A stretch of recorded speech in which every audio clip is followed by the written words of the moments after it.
Hola, buenas tardes. Hoy día les voy a grabar la clase donde vamos a conversar de la Ley de Accidentes del Trabajo, la 16.744. Antes de eso, vamos a conversar un poquitito de la historia de dónde nace la seguridad social, que nosotros creemos que la seguridad social nace en los años, cuando nace la ley de accidentes del trabajo en el año 68, pero en realidad esto se va regulando con una serie de acciones y con una serie de incorporación de algunas temáticas de salud y seguridad en el trabajo. El título de seguridad en el trabajo es ahora último cuando nace la política de seguridad. Siempre se regulaba como seguridad social nomás. Y en el mundo fueron pasando distintas cosas y también acá en Chile fueron pasando diferentes cosas que se las quiero contar rápidamente, las vamos a ir viendo, no voy a entrar en detalles, sino que para que ustedes conozcan un poco cómo nace la ley de accidentes del trabajo y de dónde se regula. Y se van a fijar aquí que cuando le explique una parte, se van a fijar por qué es tan importante el Código del Trabajo, porque de ahí es donde todo lo que yo les estoy contando anticipadamente es la seguridad social, que termina en un Código del Trabajo y después termina en una ley de accidentes del trabajo. ¿Ya? Y como parte ahí, dice, las leyes que regulan la atención de los accidentes y enfermedades por causa del trabajo aparecen en Europa y USA a fines de 1800 y comienzos del 1900. Es decir, ya en el 1800 y 1900 ya estábamos hablando de ciertas definiciones, que en el fondo es cuando empieza toda la revolución industrial. ¿Ya? En 1906 se aprueba la Ley de Habitaciones Obreras, proyecto presentado originalmente por el diputado Manuel Rivas Vicuña. Imagínense. Esta ley significó que el Consejo de Habitaciones demoliera durante su existencia cerca de 15.000 viviendas declaradas como insalubres, aunque no tuvo el mismo éxito en el fomento de su construcción. Fíjense que ya en esos años ya estábamos hablando de insalubres. ¿Y qué es insalubre? Pucha, en los tiempos, probablemente en esos años, es totalmente distinto a lo de ahora. Y hoy día tenemos un decreto, que es el decreto 594, que regula todas las condiciones sanitarias básicas. Por lo tanto, imagínense de los tiempos, que estamos hablando de un decreto que es del 2003, después se modifica, 2005, y lo vamos a ver. Posteriormente, en 1907, por un decreto, el 5 de abril, se creó la Oficina de Estadísticas del Trabajo, lo que hoy día nosotros conocemos como la Suceso, que lleva las estadísticas de las mutualidades, que lo vamos a ver después en el compendio de seguridad. Hoy día, en esa fecha, en el 5 de abril de 1907, se empezó a crear las estadísticas de accidentes del trabajo y que esta oficina dependía del Ministerio de Obras Públicas. Imagínense, obras públicas, ¿qué tiene que ver con las estadísticas del trabajo? Dirán ustedes, pero tiene mucho que ver porque en realidad estaba asociado solo a la construcción. Está asociado a lo que revolución industrial, construcción, lo que estaba pasando en esa época.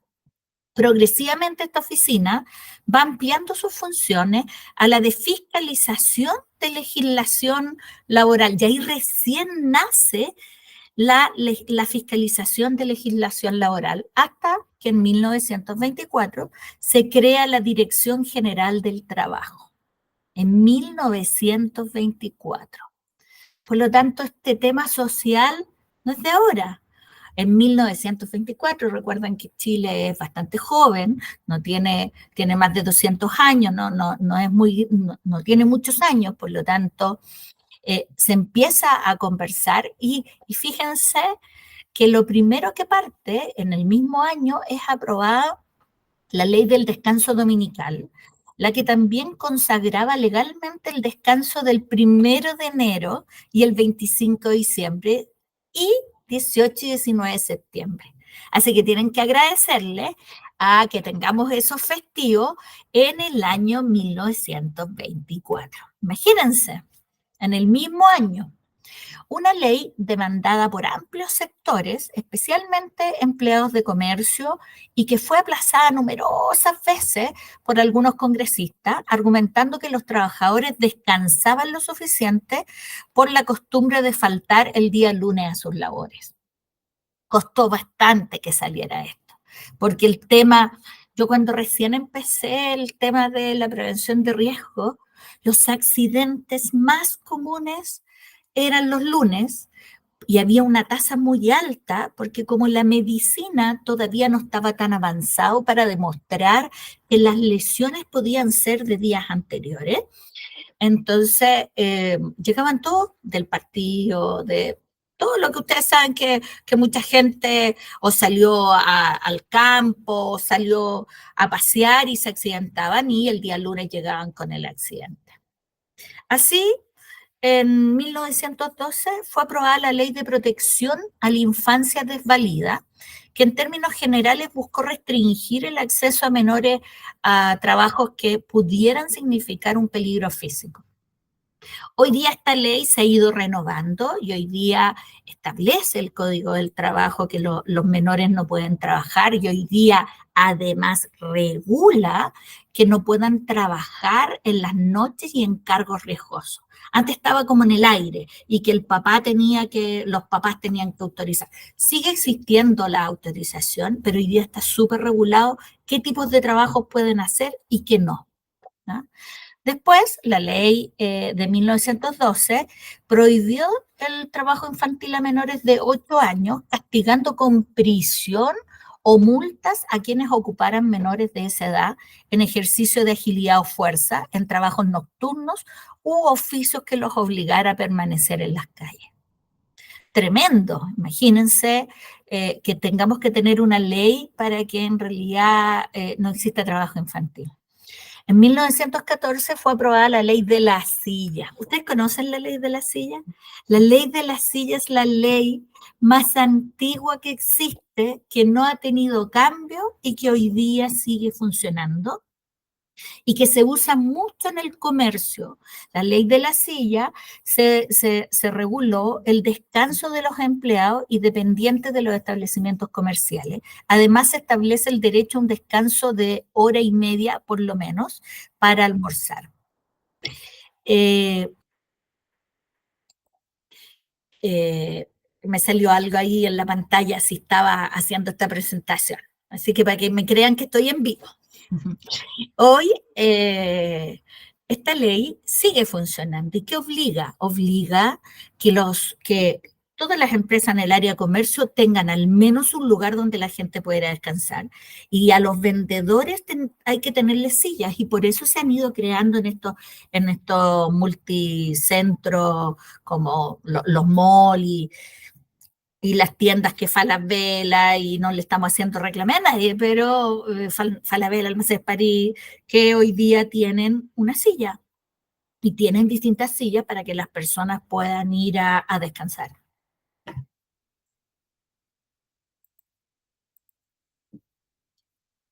En 1916 fue aprobada la Ley de Accidentes del Trabajo, que estableció la indemnización que los trabajadores tenían frente a accidentes ocurridos en relación directa con su trabajo. Imagínense. Es decir, ahí ya se establecía que si yo tengo un accidente, al menos me van a pagar una indemnización por haberme accidentado. Claramente distinta a la forma que les voy a enseñar después, más adelante, de cómo hoy día se calcula. El accidente era definido como una lesión corporal sufrida por el obrero o empleador por el hecho o con ocasión directa del trabajo que ejecuta proveniente de la acción repentina y violenta de una causa externa a la víctima y que le hubiera producido una incapacidad por el trabajo. Recuerden esta definición para que se van a dar cuenta. Aquí en este entonces todavía existía la diferencia entre obrero y empleador, que hoy día eso ya se eliminó. No se ha cambiado la ley, pero existen decretos que han ido cambiando partes de la ley y eso ya está eliminado. De esta forma, la ley buscaba proteger a los trabajadores frente a los accidentes, garantizando a través de una indemnización a cargo del patrón su recuperación física y su vuelta al trabajo. En Chile, la primera ley orgánica se dictamina con el número 3170 en el año 1916. Es una ley que aparece en base a hechos consumados y se caracterizaba por cubrir solamente los accidentes del trabajo. Imagínense, en todas partes ya se estaba hablando de las indemnizaciones, de los accidentes, y en Chile se crea esta ley orgánica donde es genérica, que habla del tema de los accidentes del trabajo. Ya en 1917 se aprueba la ley de la sala cuna, que obliga a las fábricas y establecimientos industriales que ocupan más de 50 mujeres mayores de 18 años a disponer de una sala de cuna donde puedan atender a sus hijos menores. Además, facultaba a las madres para disponer de una hora al día con el fin de amamantar a sus hijos, tiempo que no sería descontado. Hoy día existe, han ido variando, esta ley hoy día permanece, ha ido variando, el número de 50 ya es menor, ya hay otras restricciones y hoy día las empresas pueden tener una sala cuna o pueden contratar el servicio. Antes no te permitía contratar este servicio, hoy día te permite y la gracia de eso que muchas mamás buscan la sala cuna cercano a sus casas o cercano al trabajo y eso les facilita que antes estuviera tan explícito, esta es la única sala cuna. En 1917 se dictará el decreto 4353 o 4353, denominado de conciliación y arbitraje, que por primera vez establece formalmente la conciliación y arbitraje como mecanismo de solución de conflictos. Se fijan que todo lo que yo he ido hablando en este periodo, algo se menciona de accidente, pero en general está hablando de la seguridad social, está hablando de lo que en el futuro va a ser el Código del Trabajo. Luego, en el año 1922, es modificada la ley orgánica, se dictamina con el número 3170 por la ley 4055, la cual introduce nuevas mejoras y contempla las enfermedades profesionales. Imagínense, en el 22 ya hablábamos de las enfermedades profesionales. Probablemente la definición de ese periodo totalmente distinta. Lo anterior que yo les explicaba antecedía a las leyes de 1924, donde el contrato de trabajo para obreros reforma la ley de accidentes del trabajo, seguro de enfermedad e invalidez y accidentes, conciliación y arbitraje, sindicato, cooperativa y contrato de trabajo para el empleado. ¿Qué quiero decirle? Que en 1924 es cuando se crea, adivinen qué, que se crea el contrato de trabajo, que se crea el Código del Trabajo que hoy día tenemos. Es del año 1924, donde hoy día existen leyes que se llama Código del Trabajo, que regula todos los contratos, regula la ley, las reformas de accidentes del trabajo, regula las invalideces, los accidentes, etc. La situación subsiste hasta 1968, es decir, eso hasta 1968, que es la fecha en que se dicta la ley 16.744, que hasta hoy sigue vigente. ¿Qué pasó? El Código del Trabajo sigue regulando una serie de cosas, sigue definiendo temáticas de accidentes y enfermedades, pero hoy día se crea en ese periodo, en el año 1968, se crea una ley exclusiva que es un seguro social obligatorio. ¿Y qué es lo que vamos a conversar? Para mí era súper importante contarles toda esta historia porque a veces no entendemos cómo tenemos esta ley, cómo hoy día funciona esta ley, por qué no la han cambiado, si es del año 68. Efectivamente se han hecho cambios, pero quizás uno cuando está en el trabajo dice, oh, debieran tener más cambios. Pero esta ley ha funcionado bastante bien. De hecho, tenemos países como Colombia, Perú, Argentina, que han tomado nuestra ley y ellos las han hecho distinto, pero han tomado nuestra ley, las han trabajado con aseguradoras, que es distinto al concepto nuestro, como una aseguradora común, pero han tomado nuestra base de la ley. Y eso es un orgullo que nos debiéramos sentir como chilenos, de que otros países hayan tomado nuestras leyes para regularse porque ellos no tenían nada. Toda esta información la pueden buscar en www.leychile.cl y donde dice en consulta, ahí aparece mucho más. Yo traté de sacar el extracto, hice un extracto bastante chiquitito de esto para contarles. Y como yo les contaba, y ya se lo he dicho en otras ocasiones, en otras charlas, eh, la piedra angular que mueve la protección laboral radica en el artículo 184 del Código del Trabajo, del libro 2 de la protección de los trabajadores. Esa es la piedra angular. Y es por eso que para mí era tan importante contarles toda esta historia, para que entendieran que lo que se regula primero es el Código del Trabajo, que regula la protección laboral. Y de ahí nace que dice en el artículo 184, y se los voy a leer textual, el empleador estará obligado a tomar todas las medidas necesarias para proteger eficazmente la vida y salud de los trabajadores, informando de los posibles riesgos y manteniendo las condiciones adecuadas de higiene y seguridad en las faenas, como también los implementos necesarios para prevenir accidentes y enfermedades profesionales. ¿Por qué yo hice el todas? Porque me ha tocado participar en juicio y he tenido algunas capacitaciones con un juez que nos hizo una capacitación de investigación de accidentes del trabajo, y él nos explicaba que el todos es muy amplio, porque si hay una sola cosa que no haya cumplido, no cumplió el artículo 184, entonces el empleador no cumplió las medidas necesarias. Por eso es tan importante hoy día, toda la documentación tiene que estar respaldada, y hoy día lamentablemente todavía seguimos que hay ciertas documentaciones que se aceptan hoy día en línea, pero otras tienen que ser en papel. Posteriormente fue complementado este artículo 184 por el artículo 183E, que hace extensiva esta protección a terceros y contratista. ¿Ya? Eso es súper clave, porque antes esto llegaba solo a los que están contratados directamente, pero ahora lo hace esta protección extensiva a todos los terceros contratistas que pueda tener una empresa. ¿Qué es el seguro social obligatorio de accidentes del trabajo y enfermedades profesionales? Primero, vamos a definir esa palabra tan simple que dice aquí, el seguro social obligatorio.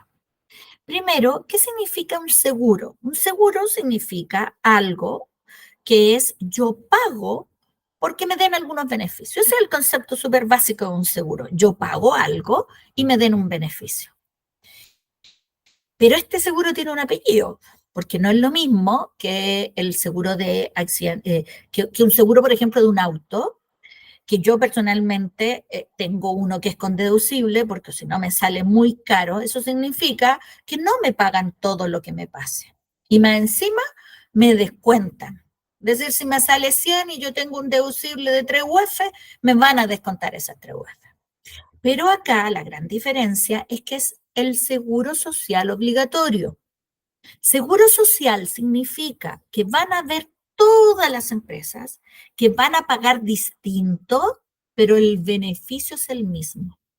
Hay empresas grandes que pueden pagar 3, 4 millones mensuales, como hay empresas chiquititas que pueden pagar 3.000, 4.000, 5.000 pesos mensuales. ¿De qué depende? Depende de los sueldos imponibles de cada trabajador que esté contratado. ¿Y por qué es obligatorio? Porque le corresponde al empleador pagarlo. Este no es un seguro que lo paga cada persona. Este es un seguro, no es lo mismo que el seguro de salud o la AFP que nosotros nos pagamos. Aunque uno no lo entienda al inicio cuando recién entra a trabajar, piensa que lo paga el empleador. No, no, es parte de nuestro descuento del sueldo. Y el seguro social obligatorio obliga a las empresas que deben tener este seguro, que lo pueden contratar en las 3 mutuales privadas o se pueden inscribir automáticamente en la institución seguro laboral que es del Estado. Y ¿cuáles son los criterios más básicos que vamos a conversar? No vamos a conversar de toda la ley porque es bien amplia, pero vamos a ir tocando puntos importantes. Y aquí hay 2 definiciones importantes, que la primera es súper clave, que es el artículo 5, que dice, para los efectos de esta ley se entiende por accidente del trabajo toda lesión que una persona sufra a causa o con ocasión del trabajo y que le produzca incapacidad o muerte. ¿Se fijan que ya no está la palabra que decía, que yo les dije que tuvieran ahí, ojo, que hablaba de que eran cosas externas? No, no necesariamente externas. Aquí dice que sea una persona que sufre una lesión. Tiene que existir una lesión, visible o no visible. Esa lesión que sufre la persona tiene que ser a causa o con ocasión al trabajo. ¿Qué significa causa? Y lo tercero es que le produzca incapacidad y muerte. ¿Qué significa causa del trabajo? Significa que si a mí me contrataron de conductor y yo me accidento conduciendo, es a causa de mi trabajo. Pero si yo soy conductor y me accidento porque me mandaron a hacer un trámite y me accidento y no andaba conduciendo, sino andaba a pie y me atropellan, eso es con ocasión al trabajo, porque era un trámite encomendado por la empresa, ¿ya? Con ocasión al trabajo también puede ser cuando las personas están en capacitaciones, que a veces se accidentan porque los cursos se les ocurre hacer maravilla y cosas y que salten, y a veces se accidentan, o cuando van, por ejemplo, a almorzar y el lugar está en el interior de la empresa y van a almorzar y mientras van a almorzar se caen, eso también es del trabajo porque es con ocasión al trabajo. ¿Por qué? Porque alimentarse es parte de lo biológico. ¿Ya? ¿Estamos claros?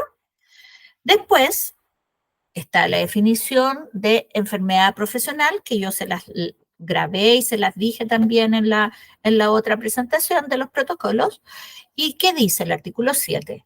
Esa enfermedad profesional la causada de manera directa, y ahí es la clave, directa por el ejercicio de la profesión o el trabajo que realiza una persona y que le produzca incapacidad o muerte. Y aquí la clave es que tiene que ocurrir una enfermedad, ya no es una lesión como en un accidente, las enfermedades no son inmediatas, se producen en el tiempo, no es como un accidente que es en el instante, tiene que ser causada de manera directa con el ejercicio de la profesión. Y ahí, para que sea causada de manera directa, o el trabajo que realice, es que tiene que haber una exposición de algún agente y ese agente tiene que estar en una concentración mayor a la que el cuerpo puede resistir. ¿Ya? Y para eso está regulado en el 594. Y que le puede producir una incapacidad futuro o una muerte. ¿Ya? No obstante, la similitud de las definiciones en el caso de enfermedades profesionales se establece una relación directa entre la patología y el ejercicio del trabajo. Es decir, no solo basta la relación con el trabajo, sino que debe ser 100% asociado al trabajo. Entonces, ¿qué quiere decir con esto? Que tiene que ser de manera directa el trabajo y que además la lesión que presente, es decir, si yo presento una lesión en el hombro, esa lesión en el hombro tiene que ser consecuentemente directa de las labores que yo realizo. Y es por eso que existen hoy día las evaluaciones de puestos de trabajo, donde se diferencian en lo que es trastornos musculoesqueléticos, en salud mental y otras de otro tipo que son del área de higiene, como ruido o las dermatitis, que son las más comunes. ¿Ya? ¿Y qué pasa con eso? Que existe un protocolo donde hoy día, antes las mutuales calificaban en 6, 7 meses y la persona estaba ahí, no le pagaban ni uno, mientras no se calificaba el caso como enfermedad común o laboral. Hoy día no, hoy día está regulado y un organismo administrador no se puede demorar más de 30 días desde que se presenta la persona con esta enfermedad para que se califique el caso. Y por eso hay plazos acotados para hacer estas evaluaciones de puesto de trabajo. Y si el empleador no entrega las garantías adecuadas, no entrega la información y no accede a que vayan a hacer esta evaluación de puesto de trabajo, no se hace y se califica en forma inmediata como laboral. Entonces, la herramienta que tiene el empleador para demostrar que esa lesión no ocurrió en su trabajo es haciendo el APT y entregando toda la información necesaria. ¿Por qué? Porque efectivamente hay patologías que no son relacionadas con el trabajo, que son más relacionadas con la edad de las personas y que sí puede ser que el hacer el trabajo les genere dolencia, pero la enfermedad propiamente tal es de la persona. Entonces, sin duda, por eso es tan importante y por eso hoy día está el protocolo de trastorno musculoesquelético y hoy día cambió a un nuevo protocolo e incluye más agentes. ¿Por qué? Porque lo que se busca es prevención, porque se entiende que nuestra comunidad laboral hoy día es mayor. Y como es mayor, hay muchas enfermedades que le podrían a la persona haciendo su tarea agudizarle, pero que no necesariamente es laboral. ¿Ya? ¿Y cómo se califican estas enfermedades profesionales? Para eso existe el decreto 109 que aprueba el reglamento para la calificación y evaluaciones de los accidentes del trabajo y enfermedades profesionales. No me voy a detener tanto en esto porque ya lo explicamos, pero igual les voy a decir que en el artículo 1 dice que las prestaciones económicas establecidas por la ley 16.744 tienen por objeto reemplazar las rentas de actividad del accidentado o del enfermo profesional. Por consiguiente, existirá continuidad de ingresos entre remuneraciones y subsidio o pensión y entre subsidio y pensión. Y ahí en otras láminas les voy a explicar un poco esto, qué significa esta palabra subsidio, pensión, chuta, no sé, se los voy a explicar más adelante que sí hay una diferencia entre el concepto subsidio o pensión e indemnización, ¿ya? Y el derecho a las prestaciones económicas del seguro se adquirirá a virtud del diagnóstico médico correspondiente. ¿Ya? Es decir, que se califique como una enfermedad profesional. Y aquí es súper clave que hay que entender y que muchas personas a veces reclaman, no, es que no me pagaron lo mismo. Nunca les van a pagar lo mismo, porque si hay una serie de beneficios, bonos, eh, si hay bonos, hay sueldos aparte, etcétera, eso, mientras no sea imponible, no se paga. Todo el sueldo imponible es el que se calcula para estos subsidios temporales, indemnizaciones o pensiones. Después, en el artículo 2, se considera incapacidad temporal toda aquella provocada por un accidente del trabajo o enfermedad profesional de naturaleza o efectos transitorios que le permita la recuperación del trabajador y su reintegro a sus labores habituales. ¿Ya? Es decir, cuando estamos hablando de incapacidad temporal es cuando se hace un subsidio temporal y que es una persona que le dan días perdidos. Y por eso aquí en la ley de accidentes del trabajo se habla de días perdidos y no de licencia médica, porque en las enfermedades comunes se habla de licencia médica y en la ley de accidentes del trabajo, días perdidos. ¿Por qué? Porque son días que pierde de trabajar por accidentarse a causa del trabajo o por enfermarse a causa del trabajo. ¿Ya? Existe 20 clases de enfermedades asociadas al trabajo que se producen. Son clases, Dentro de esas clases hay otras, ¿ya? Que están las intoxicaciones, dermatosis, cáncer a la piel, neumoconiosis, que la más conocida es la silicosis, pero no es la única, bronquitis, asma, cáncer y leucemia, que las generan generalmente los productos químicos, lesiones del sistema nervioso central y periférico, órganos de los sentidos, órganos del movimiento, que eso los produce, por ejemplo, el plomo, laringitis, las personas que trabajan como profesores y que no saben exponer la voz, como yo, por ejemplo, yo no tengo expertise en exponer la voz, a pesar de que me han hecho cursos, pero no aprendí mucho. La gente que canta, ópera sobre todo, son especialistas en eso, que pueden exponer su voz desde el estómago y no desde la laringe.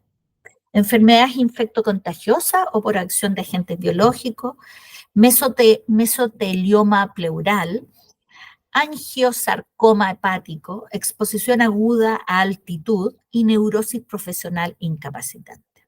¿Ya? Raro los nombres de las enfermedades, pero dentro de ellas también hay otras enfermedades. Si se fijan, en ninguna parte aparecen las tendinitis, las tendinosis. ¿Por qué? Porque hoy día no están las tendinitis efectivamente consideradas como enfermedades profesionales, pero en el artículo, pero digamos en este decreto 109, que yo les leí más adelante, si se demuestra que hay una causa de manera directa del trabajo y que además la patología es totalmente relacionada con las labores que realiza, es compatible, se va a considerar igual una enfermedad profesional, aunque no esté en este listado. ¿Ya? Y es lo que en el artículo 20 establece que cada 3 años al menos se revisará este listado.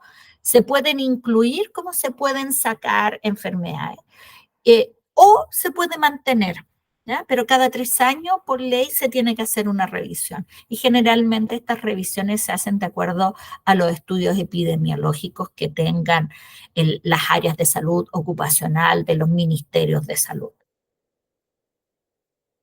Y las mutuales también. En resumen, el artículo 184 es el que protege y que el empleador está obligado a tomar todas las medidas necesarias para proteger eficazmente la vida y la salud de los trabajadores y también entregar las atenciones médicas oportunas. ¿Ya?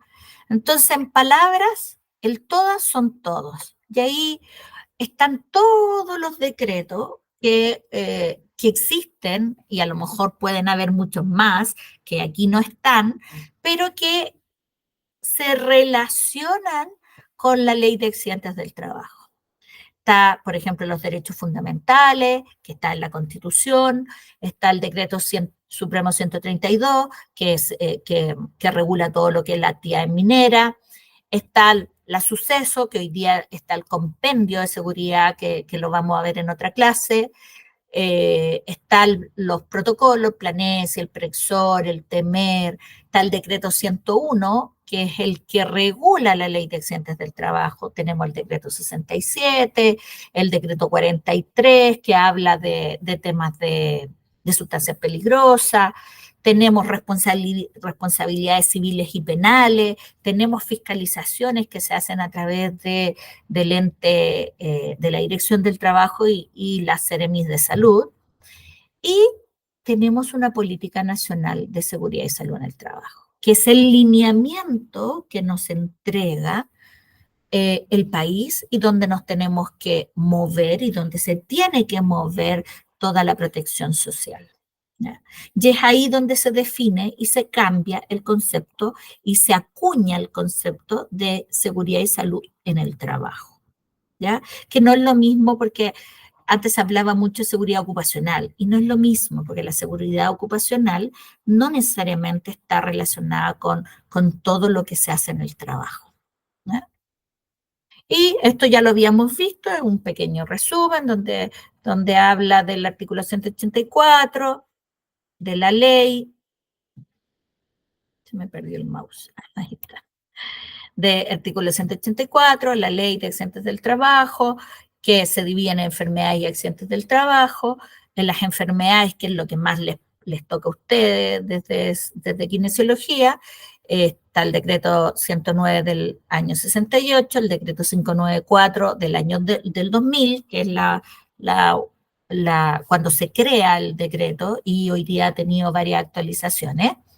Y además, con todo eso, nacen los protocolos de salud y ambiente. ¿Ya?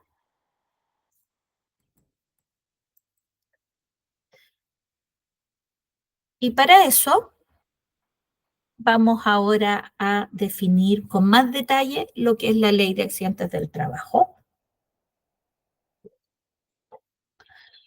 Después de tomar agua, como yo les decía, en el diario oficial número 26.957, del 1 de febrero de 1968, se regula la ley de accidentes del trabajo. ¿Ya? Y aquí es súper clave, ¿qué es lo que dice esta ley? Dice que lo más importante es prevenir la ocurrencia de accidentes del trabajo y enfermedades profesionales. El legislador pensaba preventivamente, no presentaban no, su primer objetivo no era curar, fíjense lo potente que es esto. No es curar, no es asistir económicamente a las personas, es prevenir. Después dice, bueno, si no fuimos tan eficientes en prevenir, curemos y rehabilitemos a las personas y asistamos económicamente a las personas. ¿Cuáles son las características de esta ley? Es un régimen diferenciado de cobertura previsional y salud, que era lo que yo les decía. Esto no es lo mismo que la salud común, no es lo mismo que las AFP o la previsión de mi futuro. Este es un seguro que, que se paga por el empleador, que como dice ahí, es exclusivamente responsabilidad patronal, es decir, del empleador, solidario, porque se reparte de manera colectiva, es decir, lo que yo les decía, uno paga 1.000.000, otro paga 2.000, 3.000, 5.000.000, pero el beneficio es el mismo. Es equitativo para todos los trabajadores. Las prestaciones no van a depender de la cotización de la empresa. Y eso es súper clave. No dependen. Aunque yo sea una pequeña empresa, cuando llegue al área de salud, lo van a atender igual y le van a dar las mismas prestaciones económicas y de salud. Cubre los dos siniestros que ya les conversé antes, que vamos a ver aquí de nuevo y para reforzarlo, y les voy a dejar unos ejercicios para que los hagan. Accidentes y enfermedades. Y tiene carácter integral, prevención, prestaciones médicas y pecuniarias, rehabilitación. Esa palabra, pecuniarias, que a mí me cuesta mucho decirla, es lo económico. ¿Ya?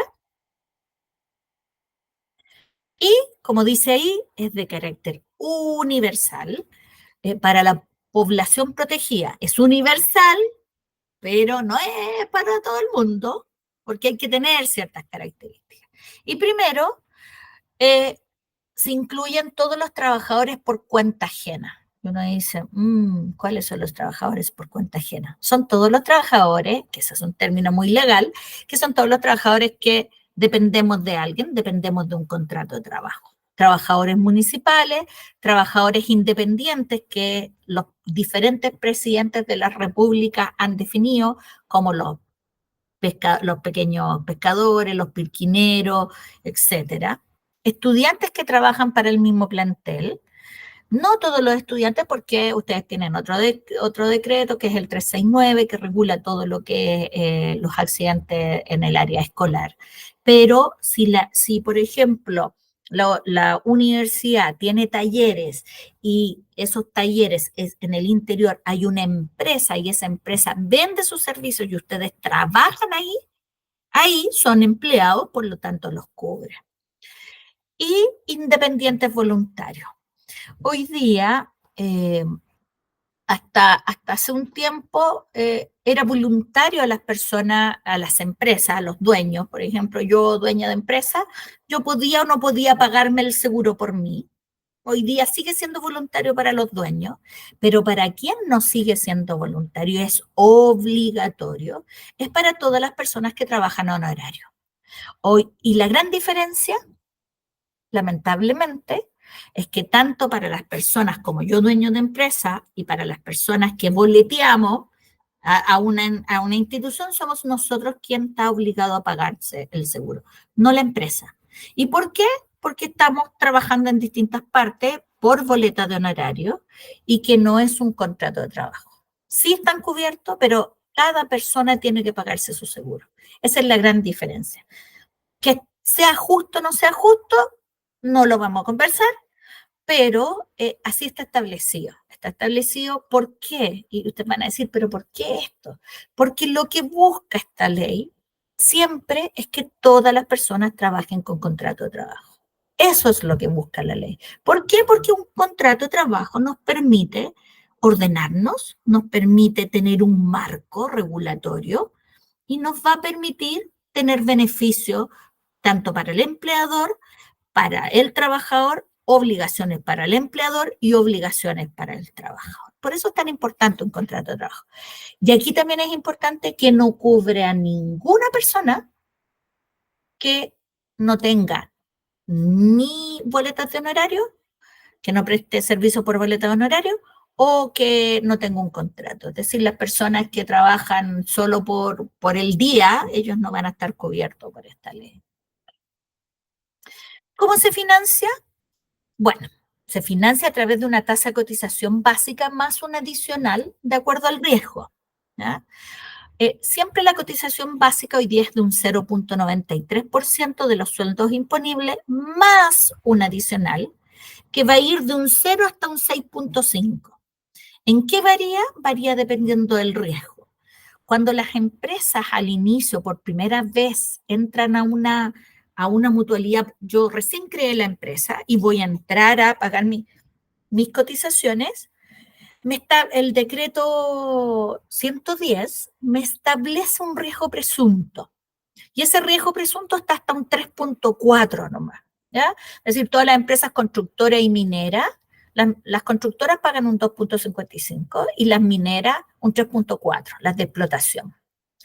Pero después existe el riesgo efectivo, es decir, yo ya no tengo un riesgo presunto porque yo empecé a trabajar. Después de tener 2 años de trabajo, ya está a través del decreto 67, está facultado para evaluar su riesgo, porque ya no es presunto, ya es efectivo. Y ahí muchas empresas bajan su cotización adicional o suben su cotización adicional. La básica es sí o sí, ¿ya? Entonces, por eso uno dice que tiene una cotización adicional, perdón, una básica más una cotización adicional diferenciada, que se abrevia CAD. ¿Ya? Eh, también se reciben, por ejemplo, hay empresas que trabajan eh, con administración por entidades públicas y privadas, que es lo que yo les decía, las administraciones públicas está el ISL, que es el Instituto de Seguridad Laboral, y privadas tenemos 3 mutualidades, que es la Mutual de Seguridad, la Asociación Chilena de Seguridad y el Instituto de Seguridad del Trabajo.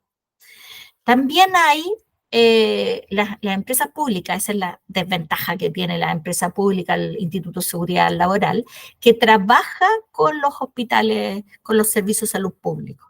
No es lo mismo que las mutuales que tienen sus hospitales propios. Y hay empresas de administración delegada. ¿Quiénes son ellos? Las empresas de administración delegada son empresas que tienen capacidad, primero, económica, que tienen hospitales y que pueden administrar, de acuerdo a lo que está establecido en la ley, su propia mutualidad. Por ejemplo, Codelco tiene administración delegada, ENAP tenía administración delegada y hoy día no tiene administración delegada. Y así la gran mayoría de las administraciones delegadas todavía quedan, pero se han ido traspasando a mutualidades porque claramente es muy difícil administrar una ley como esta. No es tan simple. Ahí está lo que les acabo de explicar. Hoy día la cotización básica es un 0,93% de los sueldos imponibles, más la cotización adicional, la genérica que va como del 0 al 3,4, que ese es el riesgo presunto, y que después puede subir a un riesgo efectivo que puede subir hasta un 6,5. Y también, ¿de qué otra forma se financia esto? Cuando hay multas que se le hacen a las empresas porque pagan mal, pagan atrasadas sus cotizaciones, ¿no? Y lo otro es el derecho a repetir del artículo 56-59, que significa que cuando la mutualidad le ha recomendado a una empresa y le ha dicho estas son las medidas de prevención y la empresa no las cumple, el que fiscaliza es la Seremi o la Dirección del Trabajo, y ellos mandan a multar al trabajador y la mutualidad está en el derecho de subirle la cotización en forma automática. ¿Cuáles son las características de las prestaciones? Como ya les dije, prevención médica, que va a ser desde la atención, hospitalización, medicamentos, prótesis, órtesis y gastos de traslado, cuando sea necesario. Los gastos de traslado no es que siempre me van a trasladar, es cuando el médico determine que la persona no se puede movilizar por sus propios medios. Muchas veces, que yo trabajé varias veces en las tres mutualidades, teníamos ese problema que la gente pensaba que les iban a pagar todos sus traslados, y no es así. El médico es el único facultado para determinar si la persona no se puede mover por sus propios medios y ahí le asigna traslado y que todas las mutualidades tienen sus traslados propios. Rehabilitación y reeducación profesional. Y aquí cuando habla de reeducación profesional, significa que hay personas que a veces pierden parte de su falange o pierden alguna extremidad y, y su trabajo era con esas extremidades, por ejemplo, superiores, le tienen que enseñar a cómo vivir de nuevo profesionalmente. Es decir, que si pierde alguna, por ejemplo, pierde los 4 dedos y quedo así, yo voy a tener que enseñarle a la persona a vivir tanto en las cosas básicas personales como en el trabajo para que pueda volver a su trabajo donde se desarrollaba. Hay muchas personas que después de un accidente grave como el que le estoy contando, no vuelven a sus trabajos. Generalmente, a pesar de que pueden seguir trabajando, generalmente negocian para no seguir, porque también hay todo un tema psicológico. Pero yo conozco muchos trabajadores que vuelven igual. Y como yo les decía, se entrega prestación económica desde el ámbito subsidio, indemnizaciones y pensiones. ¿Ya? ¿Qué es lo que hace esta? ¿Cuáles son sus características? Que ya se las he dicho. Incentiva la disminución de los riesgos, por lo tanto es preventivo, mediante la aplicación de incrementos y rebajas de cotización, que era lo que yo les decía.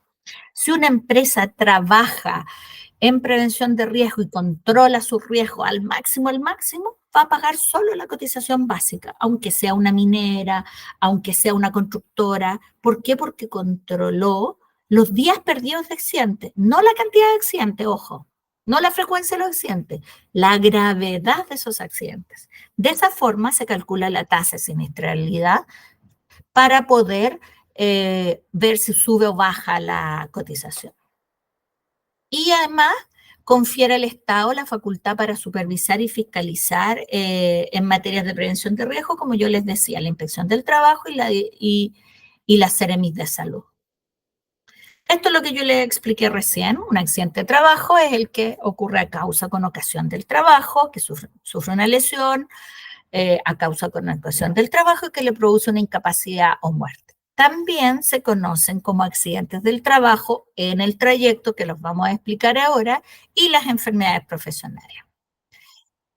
Me voy a ir a explicarles el accidente de trayecto, ya que el accidente de trabajo lo explicamos. Son considerados accidentes del trabajo los que ocurren en el trayecto directo de ida o regreso entre la habitación y el lugar de trabajo, y toda lesión que sufra ese trabajador mientras se moviliza entre dos lugares con distintos empleadores. ¿Qué pasa mucho con los profesores, por ejemplo? Que los profesores tienen una jornada en la mañana con la escuela 1 y en la tarde tienen una jornada con la escuela 2. Antes, esos trayectos entre escuelas no se consideraban como trayecto y hoy día se incorporaron y se consideran como trayecto. Y aquí es súper clave que es el trayecto directo. ¿Qué significa trayecto directo? En palabra en castellano, no desviarme a ninguna parte. Y la gran diferencia del accidente trayecto, dado que es en el trayecto que el empleador no puede demostrar, quien debe demostrar que me ocurrió en el trayecto es cada persona que se accidenta. El empleador lo único que debe entregar es hacer la declaración individual de accidentes del trabajo y debe entregar el certificado de horario. Pero quien debe demostrar, por ejemplo, que mi trayecto directo es desde Pérez Valenzuela, Providencia, a Vergara de la comuna de Santiago, da lo mismo en que me transporte. Yo debo demostrar que salí desde ahí y me vine a mi casa en forma inmediata, que no fui al supermercado, que no fui a la farmacia, que no fui a ver una amiga, no, directo, ¿ya? También dentro de los accidentes de trayecto están considerados cuando uno está esperando la locomoción y te asaltan. Eso también es parte del accidente. ¿Ya? Aquí les voy a dejar 3 casos que se los voy a dejar para que ustedes, después les voy a mandar la presentación también, para que ustedes lo lean y definan qué es. Aquí, por ejemplo, está el caso en la casa del jefe. Se los voy a leer nomás. Dice, el jefe de obra le solicita a un carpintero que por encargo del profesional administrador realice un trabajo de carpintería en el domicilio particular de dicho profesional, en horario laboral normal, circunstancia en la cual el trabajador se accidenta. Entonces, aquí hay 3 argumentos de accidente laboral y 3 argumentos de accidente común. Ustedes tienen que ver cuál de esos argumentos, de esos 6 argumentos, es el que define para que podamos decir si es un accidente común o un accidente laboral. Aquí les dejo 3 casos para que ustedes lo analicen. No se los voy a soplar ahora para que ustedes lo piensen y después me pueden contar cuáles son las definiciones y yo les digo si estaban bien o no estaban bien. ¿Ya? Y ahí ustedes lo que tienen que discutir es si corresponde a un accidente de trabajo y si se realizaron bien los procedimientos para utilizar los beneficios de atención del seguro. ¿Ya? Consideraciones que tenemos que tener en el accidente de trayecto. Las pruebas del hecho, como les decía, son responsabilidad exclusiva del accidentado. Testigos, partes, a veces no pueden ir a las mutualidades respectivas y se atienden en un hospital público, esos documentos. No menciona tiempos de traslado, no indica medios de transporte, no señala explícitamente inicio y término del recorrido. ¿Por qué es tan importante eso? Porque, por ejemplo, yo, que me toca visitar faenas mineras, cuando yo estoy trabajando en mi oficina de Pérez Valenzuela en Providencia, mi trayecto directo va a ser para allá, de mi casa a la oficina. Pero cuando yo estoy trabajando en faenas y tengo que llegar a una faena, mi primer trayecto directo, para que me entiendan, es desde mi casa hasta el hotel donde me quedo. Hasta el hotel. Obvio que lo hago en avión, porque me toca ir al norte o a Punta Arenas en avión. Ese trayecto hasta el hotel, hasta la puerta del hotel, no entrando al hotel, yo entro al hotel y pasa a ser un accidente común. Y después, como yo de ahí salgo a las faenas que tengo que conducir generalmente 2 o 3 horas, mi trayecto directo va a ser desde que salga del hotel, de que cruce la puerta del hotel, hasta que llegue a la garita de la faena que yo voy. ¿Se entiende? Ese es el trayecto, sin desviaciones, sin nada, trayecto directo. Da lo mismo si me voy en vehículo, en avión, en tren, en micro, en metro da lo mismo. Si me demoro 2 o 3 horas, lo que tiene que ser es algo lógico. Si yo salgo de mi casa y mi trayecto directo aproximado en horario peak con un accidente que ocurra, me puedo demorar 40 minutos. Eso es lo máximo que me puedo demorar, ¿ya? Pero si yo voy y me presento en la mutualidad a las 8 de la noche, cuando mi certificado que me entregó el empleador dice que yo entro a las 8 de la mañana, no es lógico. Como no es lógico, yo tengo que presentar testigos, partes. Y yo soy la responsable de presentarlo, no mi empresa. ¿Ya? Nos puede ayudar la empresa. ¿Por qué nos puede ayudar? Porque en algunos casos, por ejemplo, en las faenas mineras hay policlínicos y a veces ha ocurrido un accidente de trayecto con los buses que llegan a la faena, la persona se está bajando y se cae, ahí hay una primera atención del policlínico y por lo tanto del policlínico después lo traspasan a la mutualidad para atenderlo, pero hay una primera atención. Ahí, como yo les decía, en el artículo 7 del decreto 101, lo primero dice su propia declaración suficientemente circunstanciada. Y ahí está la clave.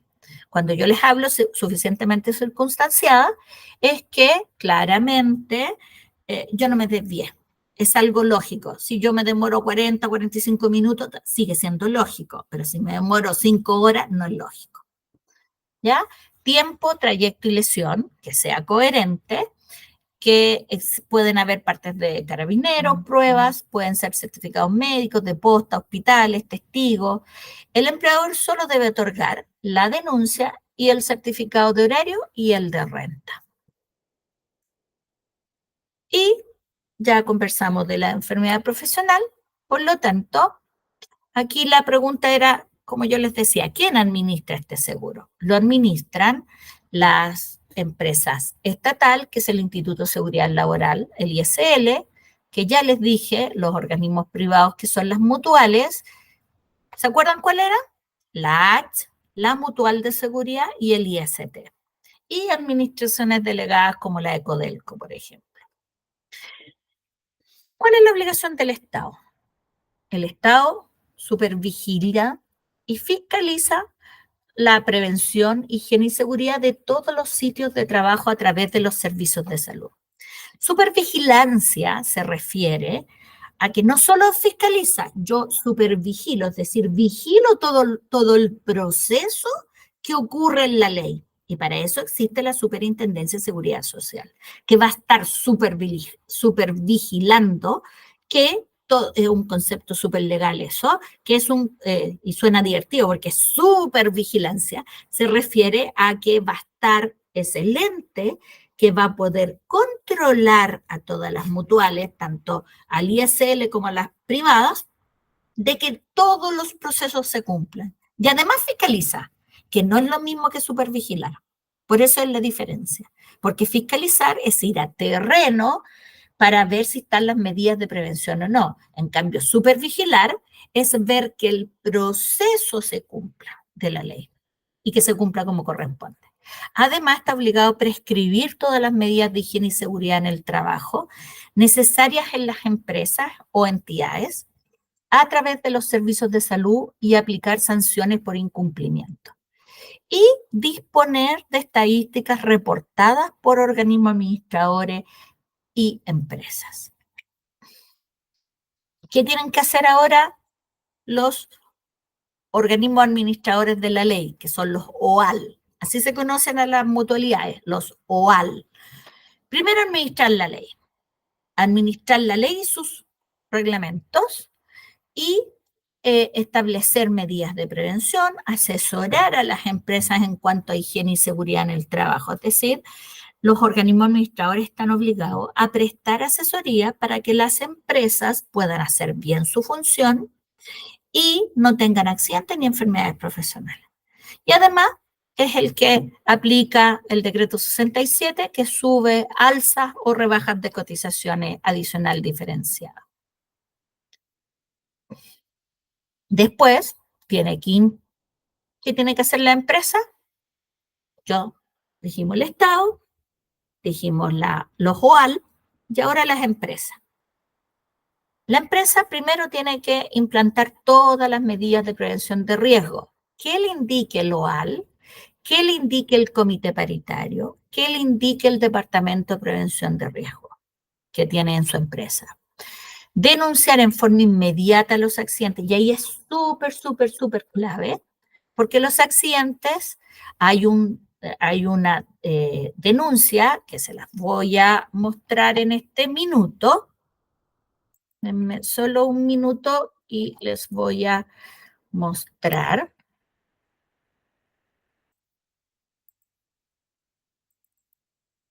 Tengo hartas cosas, así que no se preocupen. Que es una denuncia que tienen que hacer las empresas y que, perdonen, aquí lo tengo, ¿ya? Ahí. ¿Ya? Voy a tratar de que, yo estoy con una pantalla grande aquí al ladito, entonces yo la veo enorme, pero ustedes veo que acá no se ve tan grande. Solo no me interesa tanto que vean el detalle, pero sepan que existe. Hay una para accidentes del trabajo que se llama DIAT o hay una para enfermedades profesionales que se llama DIEP. Y se dividen de la misma manera. Primero, A, que es toda la identificación del empleador, quién es, dónde vive, cuánta gente tiene, etcétera. Después la identificación del trabajador, en la letra B, todos los datos, y después los datos del accidente. ¿Ah? Y, eh, y finalmente tiene que estar firmado y con un nombre y root y un teléfono de una persona. Todos estos documentos hoy día ya no se hacen en papel. Hoy día existe cada organismo administrador, todos, hasta el ISL, tienen una plataforma donde uno las hace en la plataforma. ¿Por qué? Y te dan un número de registro. De hecho, hoy día las entidades fiscalizadoras ya no reciben el papel, no te lo aceptan. ¿Por qué? Porque tiene que traer aquí la firma del organismo administrador. Entonces, uno tenía que ir con el papelito, que te lo timbraran y devolverte. Entonces, por eso hoy día traen un folio y que se hace a través de las plataformas. Miren, y les voy a mostrar para que así vean cómo, eh, cómo se hace en una plataforma. No sé si me ven ahí. Vamos para... Estoy jugando aquí con la pantalla.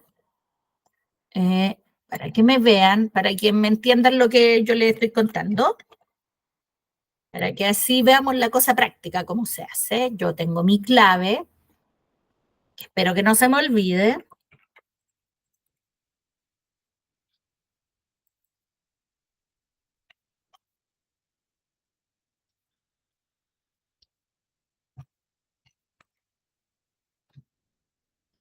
Y inicio sesión.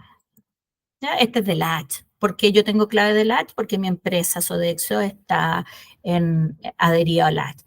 La H me presta una plataforma, si se fijan arriba, dice trabajador o dice empresa. Déjenme ver si puedo agrandarles un poquitito la pantalla para que lo vean ahí mejor. Ahí, ¿se fijan? Ya.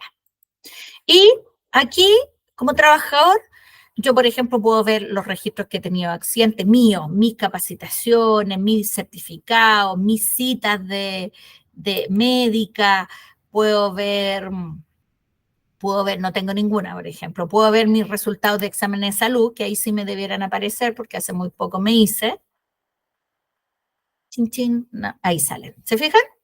Ahí tengo varios que me he tenido que hacer y que aquí quedan y que yo cuando quiera los puedo bajar. Pero aquí me da la facultad como empresa, y aquí es distinto. Bueno, aquí nosotros tenemos 3 razones sociales, por lo tanto aquí me da a escoger cuál razón social yo voy a casi el 90% de nuestra gente está en Sodexo Chile.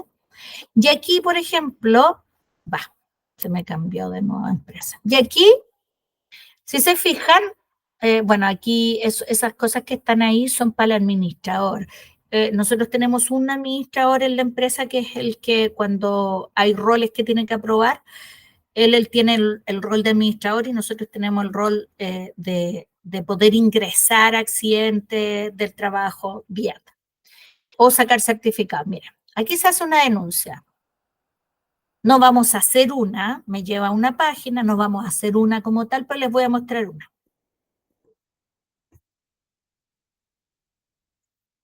Porque si la hago, tendríamos que tener algún dato, me puede quedar grabada y tendríamos problemas porque este es un documento legal, ¿ya?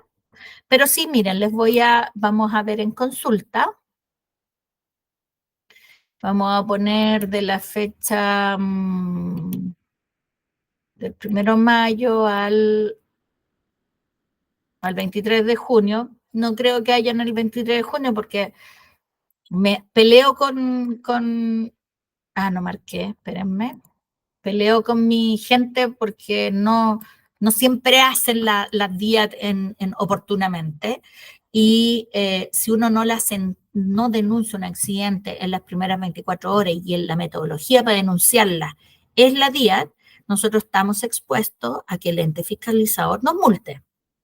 Y lamentablemente hemos tenido 2 multas por 2 profesionales que son los responsables de hacer estas días que no las hacen. Se fijan, miren, lo que yo le acabo de decir. No sé si lo puedo agrandar más para que lo vean. Miren, lo que le acabo de decir. Aquí no está la 10 de la empresa. Aquí no tengo idea quién es, porque nosotros somos 22.000 trabajadores, así que no sé de qué área son. Pero se fijan aquí la de Olga Eliana, la moví mucho. Ya, bueno, la de Olga Eliana Morales Pizarro. Y aquí está la DIAT. Y esta silla está hecha por la empresa. Y ahí, mira, este es el documento que hoy día se hace. Y este es el folio que es el válido. ¿Ya? Está, como les dije, la identificación de la empresa. Esta es de Calle O'Higgins, Copiapó, este es parece que es de Casero en este caso, de un contratista, de un accidentado que tuvimos hace poco en el trayecto. Aquí está la identificación de la trabajadora y aquí está donde ocurrió. Dice, señale que estaba haciendo, se encontraba en su casa. Y, y aquí se hacen las declaraciones, medios de prueba de la declaración. eh, ¿Y quién la hizo? Ah, no, esta es de Antofa. Ya. Miren, por ejemplo, para que ustedes vean, esta es una declaración donde nosotros estamos diciendo como empresa que el accidente que ocurrió no es en el trayecto, porque ¿qué estaba haciendo la persona? Estaba en su casa. Y en su casa es un accidente común. Pero nosotros no calificamos. Quien debe calificar eh, es la mutualidad respectiva, en este caso es SAT, quien tiene que definir el caso. ¿Ya? Eso es, por ejemplo, de las denuncias. Yo puedo ver, por ejemplo, aquí en mi empresa, puedo ver quiénes son los expertos, puedo buscar quién nos atiende, etcétera. Esta es una plataforma, puedo ver estadísticas, por ejemplo, puedo tener certificados. Es una plataforma que los organismos administradores les facilitan a la empresa para llevar, eh, ¿cómo se? Es que apreté devoluciones, yo dije, ¿qué hice? Porque me dice que no debo nada. Ya. Aquí hay estadísticas, por ejemplo, hay un resumen ejecutivo, se demora un poquito, pero se demora por mi internet nomás. ¿Ya? Miren, por ejemplo, voy a ver el reporte. Estoy viendo eso de Chile completo, ¿verdad?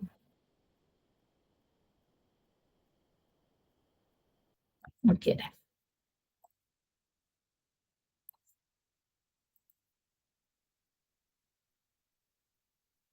si quería, estaba pensándolo. Está pensándolo, ¿eh? Perdón, si quería.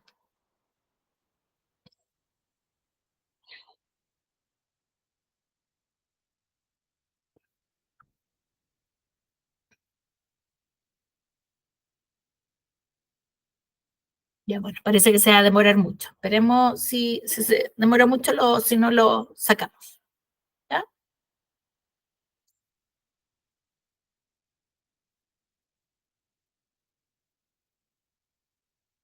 Chan, chan, chan, chan, chan, chan, chan. No, parece que se demora mucho. Ya voy a bajarlo a ver si acá se me abre mientras tanto. ¿Ya? Si es que se me abre, se los puedo mostrar. Porque todavía, ahí está, miren. Ah, miren, miren, miren. Ahí me muestra. ¿Se fijan? Ahí 25 casos, 42, 18, etcétera. ¿Ya? Eso es lo que hace. Hay trabajo, trayecto, aquí lo suma todo. Y esto nos permite a las empresas, nos permite rápidamente tener estadística, tener control, verificar, porque a veces hay trabajadores que ingresan por su cuenta y nosotros no nos enteramos, entonces todos los días nosotros revisamos las estadísticas. ¿Ya? ¿Qué tiene que también hacer la empresa? Como yo les decía, tener un reglamento interno de orden, higiene y seguridad que debe entregarle gratuitamente a cada trabajador. Y hay un proceso para eso. Y tiene que tener un departamento de prevención de riesgos cuando cuenten con más de 100 trabajadores. Y ese departamento debe estar dirigido por un experto en prevención de riesgo, que hay dos categorías, las de ingeniero, que son como los seniors, los A y los B, ¿ya? Que son los técnicos. Y debe formar un comité paritario cuando cuente con más de 25 trabajadores, y el comité es paritario, un comité paritario de higiene y seguridad. Esto no es lo mismo que un sindicato. Esto es un comité paritario porque es de dos partes. Son tres que representan a la empresa y tres que representan a los trabajadores, cada uno con sus tres suplentes. Son los de los trabajadores son escogidos por voto, los de la empresa son designados y se dedican exclusivamente a hacer todas las acciones, y están en el decreto 54 establecidas, todas las acciones relacionadas en prevenir accidentes del trabajo y enfermedades profesionales, no con los derechos del trabajador. ¿Ya? Tiene que informar los riesgos a los trabajadores, tiene que entregarle equipos de protección personal cuando corresponda, tiene que efectuar exámenes de control al personal cuando corresponda, porque esto es si es que existen agentes, no es obligatorio, no, yo no tengo que hacerle a la empresa exámenes de salud común, no, estos se hacen cuando el organismo administrador nos midió y nos dijo aquí existe un agente y por lo tanto las personas pasan a un programa de vigilancia epidemiológica. Dar facilidades para controles médicos cuando se han accidentado y capacitar en forma constante. Pero también aquí, y esto es súper clave, porque hoy día vivimos en un mundo de derechos, pero se nos olvidaron las obligaciones, y esto también pasa en las empresas. También tenemos trabajadores que hoy día se les olvida que tienen obligaciones y solo piden los derechos, y tienen que cumplir con todo lo que está establecido en el reglamento interno, tienen que cumplir con todas las normas impartidas por el comité paritario o los departamentos de prevención, tienen que utilizar los elementos de protección personal cuando se les establezca que es obligatorio, acudir a los exámenes cuando se citen, participar activamente en la prevención, organizar, participar en los comités paritarios, participar en actividades de capacitación y colaborar en las investigaciones de accidentes. Por lo tanto, aquí todos tienen obligaciones, ¿ya? Y aquí en esta parte es donde tenemos mayores problemas por, por las culturas de cada persona, que, como yo les decía, eh, piden mucho, tenemos muchos derechos, queremos muchos derechos, pero se les olvida que ellos también firmaron un contrato donde en ese contrato dice que yo tengo que cumplir ciertas cosas. La empresa también, el organismo administrador también, y la suceso también. Y si alguno no cumple, tendrá que sancionarse y para eso hay leyes establecidas. ¿Ya? ¿Qué son las prestaciones preventivas, médicas y económicas? Las vamos a ver rápidamente. Las prestaciones preventivas, que es una de las del primer ítem, las prestaciones preventivas significa hacer inspecciones, evaluaciones ambientales, auditoría, apoyo a programas de prevención, asesoría a disposiciones legales, apoyo a comités paritarios de higiene y seguridad, que es el CPHS, actividades de capacitación, charlas, seminarios, etcétera. Y hay muchas más que a lo mejor no están escritas aquí, que el organismo administrador, que la ley obliga a través de los organismos administradores y a las empresas también. Prestaciones médicas, lo que ya conversamos, entregarle todo lo que sea necesario para que la persona pueda volver a trabajar, ojalá en las mismas condiciones y si no, en las condiciones que pueda seguir trabajando. ¿Ya? Y aquí viene la parte de los subsidios, que existe un subsidio temporal, una indemnización, una pensión de invalidez y una pensión de supervivencia. La pensión de supervivencia se le entrega cuando ha fallecido un trabajador. ¿Ya? Los subsidios son lo que se reconoce como las incapacidades temporales. ¿Qué vigencia tienen? 52 semanas y pueden ser prorrogadas 52 más, es decir, 104. Si a las 104 semanas el trabajador no se ha recuperado, porque ¿qué es lo que hace el área de salud? El área de salud siempre va a tratar de implementar todas las cosas necesarias para que el trabajador se recupere. Hay personas que a la semana 1 ya saben que no se van a recuperar. Por ejemplo, si se ha cortado una falange, no se va a recuperar, pasa al tiro al proceso de indemnización. Pero si no, este subsidio se puede prorrogar 52 semanas, es decir, 104 semanas, que son como 2 años. Se paga el 100% del monto de sus remuneraciones promedio de los últimos 3 meses imponibles. Y se paga la cotización previsional y la salud. Y el plazo de su cobro vence después de los 6 meses. ¿Por qué es importante eso? Porque a veces la gente, cuando no te dan, hoy día te preguntan, cuando tú ingresas si tienes cuenta corriente o no, y si tú dices no por vale vista, te dan los vale vista y tú tienes que ir a buscarlo. Indemnizaciones es cuando el trabajador pierde desde el 15 al 37.5% de su capacidad de ganancia.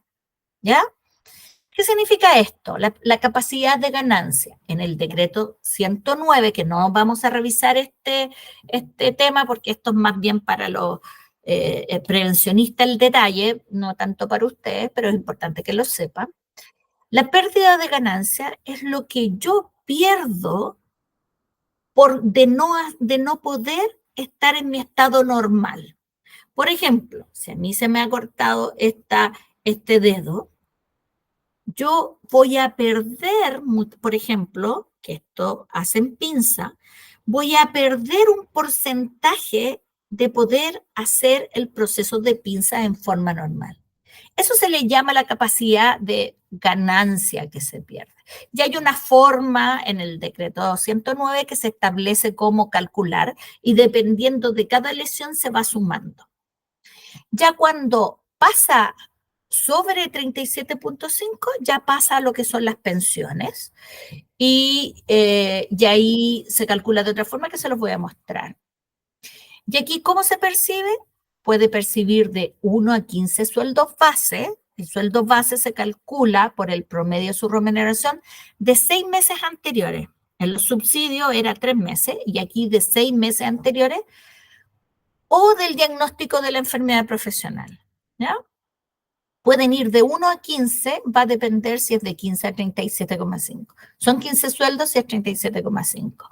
Es 1 si tiene un 15%. Y si tiene menos, ojo, Si tiene menos pérdida de ganancia, le dio un 12%, no se paga indemnización y se termina de pagar subsidio también. Y la persona puede volver a trabajar.